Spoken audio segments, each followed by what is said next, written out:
नमस्कार साथियों। आज बात करते हैं दुनिया के सबसे बड़े खेल महाकुंभ का।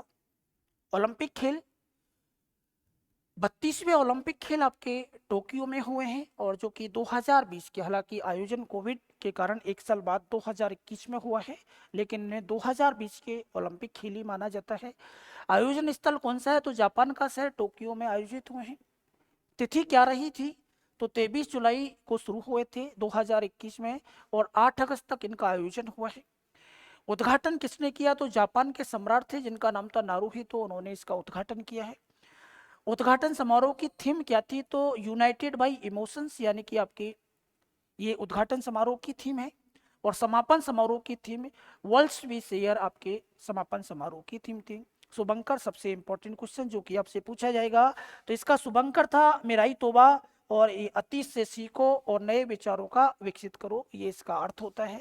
तो शुभंकर के बारे में जानकारी आपको सबसे इंपॉर्टेंट है, याद रखनी है कि टोक्यो ओलंपिक 2020 का शुभंकर कौन था? तो मेराई तोबा था। बात करते हैं आगे। टोक्यो ओलंपिक का मोटो क्या था? तो फास्टर, हायर, स्ट्रोंगर। याद करें कि ये तीनों शब्द तो पहले से चले आ रहे हैं, लेकिन इस बार के ओलंपिक में हमने एक नया शब्द और जोड़ दिया, और वो शब्द कौन सा है? तो टुगेदर। आपसे पूछा जाएगा कि निम्न में से कौन सा शब्द 2020 के ओलंपिक में जोड़ा गया है? तो टुगेदर। आपके फास्टर, हायर और स्ट्रोंगर पहले से थे।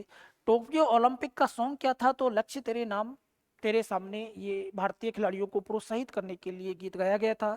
टोक्यो ओलंपिक 2020 में टोटल खेल कितने थे? तो 33 खेल थे। और मेडल कितने थे? तो 239 मेडलों के लिए प्रतियोगिता आयोजित की गई थी।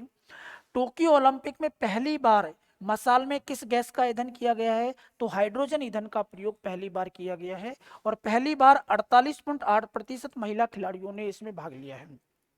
तो ओलंपिक की जो मसाल जलाई जाती है उसमें पहली बार आपके हाइड्रोजन ईंधन का प्रयोग किया गया है। टोक्यो ओलंपिक 2020 में मसाल जापान के टेनिस खिलाड़ी नाओमी ओसाका ने प्रज्वलित की थी, ये बात भी आपको याद रखना है। और ये इंपॉर्टेंट क्वेश्चन है, आपको याद रखना है कि टोक्यो ओलंपिक में पहली बार जोड़े गए 4 नए गेम कौन से हैं? तो 4 नए गेमों को जोड़ा गया। एक सफरिंग है, दूसरा स्केटबोर्डिंग है, तीसरा स्पोर्ट क्लाइंबिंग है, और चौथे गेम का नाम कराटे है। इनको ओलंपिक खेल 2020 में पहली बार शामिल किया गया है। तो 400 नए खेल शामिल कर लिए, और एक खेल ऐसा है जो पहले था लेकिन बीच में हट गया, दोबारा शामिल कर लिया। तो 13 साल बाद शामिल होने वाला खेल कौन सा है? तो वो बेसबॉल है। तो 4 तो नए और एक दोबारा से शामिल किया, इनकी 5 टोटल गेम आपके हो गए। उत्तरी कोरिया कोविड महामारी के कारण इससे हटने वाला पहला देश हो गया, अर्थात उसने भाग लेने से इनकार कर दिया। प्रथम रैंक यानी कि सबसे ज्यादा पदक जीतने वाला आपके देश कौन सा था? तो अमेरिका था। दूसरे स्थान पे चीन था, और तीसरे स्थान पे कौन रहा है बेटा? जापान। तो टॉप 3 रैंक भी कई बार पूछ लिए जाते हैं। अमेरिका का पहला स्थान है, दूसरा स्थान चीन का है, तीसरा स्थान आयोजन करता देश जापान का है। अब यहाँ सबसे इंपॉर्टेंट के स्थान कि भारत कौन से स्थान पे रहा? तो भारत का इस बार स्थान जो है 48वां स्थान भारत ने टोक्यो ओलंपिक में प्राप्त किया। कितने पदक? तो एक तो स्वर्ण पदक था हमारे पास, 2 रजत थे, 4 कांस्य थे, यानी कि हमने टोटल पदक कितने प्राप्त किए हैं? तो 7। एक हमारे पास गोल्ड आया है, 2 हमारे पास रजत आए हैं, और 4 कांस्य आए हैं। अडानी ग्रुप टोक्यो ओलंपिक 2020 का आधिकारिक भारतीय दल का प्रायोजक था, ये बात आपको याद करनी है।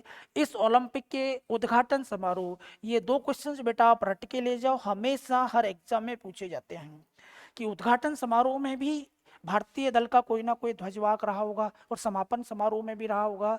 तो उद्घाटन समारोह में ध्वजवाहक एक तो था मैरी कॉम, और दूसरे जो हमारे हॉकी टीम के कप्तान थे मनप्रीत सिंह, इन दोनों ने नेतृत्व किया है। तो उद्घाटन समारोह में आपके ध्वजवाहक मैरी कॉम हैं और मनप्रीत सिंह हैं, जबकि समापन समारोह में हमारे ध्वजवाहक पहलवान थे जिनका नाम बजरंग पूनिया। तो ये दोनों प्रश्न आपके लिए बड़े इंपॉर्टेंट हैं कि उद्घाटन समारोह में तो आपके मैरी कॉम और आपके मनप्रीत सिंह ने किया है नेतृत्व, और समापन समारोह जो है उसमें आपके बजरंग पूनिया साहब ने किया है। भारतीय खिलाड़ियों में जोश भरने के लिए कौन सा गीत गाया गया था? तो ये आपके चीयर ऑफ इंडियन हिंदुस्तानी के शीर्षक गीत का आपके संगीतकार कौन है? तो A R रहमान और अन्ना बिल्ला के द्वारा ये गीत तैयार किया गया था। ओलंपिक में क्वालिफाई करने वाली भारतीय महिला तलवारबाज, या इंग्लिश में हम इसे फेंसर कहते हैं, ये कई एग्जामों में आ भी चुका है, क्वेश्चन ध्यान रखें। कौन थी आपकी? तो भवानी देवी। हालांकि पदक नहीं जीता, लेकिन इस गेम में पहली भारतीय महिला जो कि क्वालिफाई की यानी कि भाग लिया वो भवानी देवी है। इसी प्रकार क्वालिफाई करने वाली पहली भारतीय महिला गोल्फर कौन थी, तो अदिति अशोक जो है ये पहली महिला गोल्फर है जिसने इस प्रतियोगिता के लिए क्वालिफाई किया, भाग लिया है।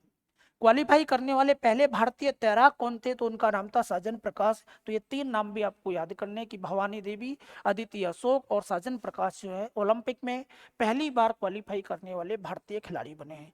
कौन सा क्या खेलता है ये भी आपको याद रखना है कि फेंसर या तलवारबाज भवानी देवी है, गोल्फर की बात करेंगे अदिति अशोक है, और तैराक कौन था तो साजन प्रकाश है। आगे बढ़े। ओलंपिक में भारतीय हॉकी टीम के कप्तान मनप्रीत सिंह जिन्होंने आपके उद्घाटन समारोह में ध्वजवाहक थे आपके, और महिला टीम की कप्तान की बात करें तो कौन थी, तो रानी रामपाल आपकी कप्तान थी। ओलंपिक का पहला स्वर्ण पदक किस खिलाड़ी को गया ओवरऑल, तो पहला स्वर्ण पदक गया था यांग कियांग को, जो कि चीन में थे। किसके में जीता, शूटिंग में जीता है। भारत के लिए पहला पदक ध्वजवाहक ने प्राप्त किया, क्या नाम है, मीराबाई चानू सॉरी मीराबाई चानू ने प्राप्त किया है। और ये पदक कौन सा था, तो रजत पदक। किस में प्राप्त किया है, तो भारोत्तोलन में प्राप्त किया है। बात करते हैं आगे। सबसे कम उम्र की चैंपियन कौन थी, तो मोमिजी निशिया जो कि जापान की खिलाड़ी है, इसने स्केट बोर्डिंग में लगभग 12-13 साल में पदक प्राप्त कर लिया है। सर्वाधिक 7 स्वर्ण पदक जीतने वाला खिलाड़ी ओवरऑल चाहे पुरुष या महिला तो वो कौन थी, तो एम्मा मैके कौन थी आपके, और ऑस्ट्रेलिया की कौन है, ये तैराक है। सर्वाधिक अगर केवल पुरुषों की बात करें कि सर्वाधिक स्वर्ण पदक जीतने वाला पुरुष कौन था, तो कालेब ड्रेसेल थे जो कि अमेरिका के तैराक हैं। यानी कि सर्वाधिक पदक, सर्वाधिक महिला पदक और सर्वाधिक पुरुष पदक तीनों ही जो है आपके तैराकी में प्राप्त हुए हैं।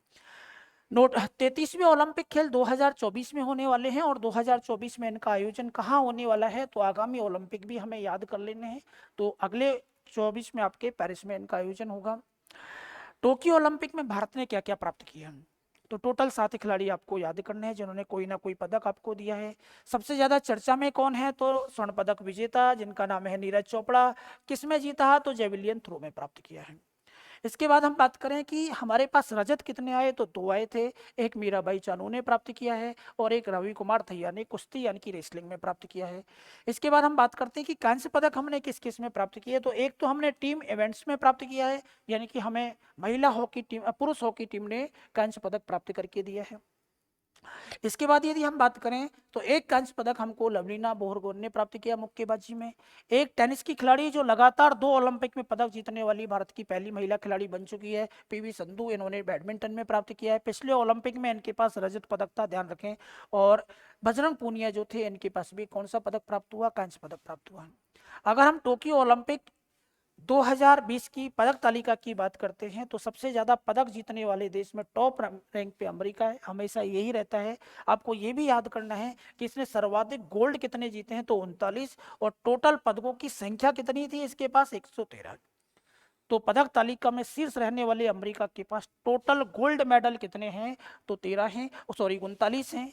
और चीन के पास कितने हैं, तो 38 हैं। और जापान के पास आपके 27 हैं। और फिर आपको एक स्थान, ये मैंने पहले ही बता दिया कि आपको याद करना ही होगा कि भारत ने कितने पदक प्राप्त किए हैं। तो भारत 48वें स्थान पे रहा है। गोल्ड पूछे तो 1, रजत पूछे तो 2, और कांस्य पूछे तो 4, यानी कि टोटल हमारे पास कितने पदक आए, तो 7 पदक हमने टोटल प्राप्त किए हैं।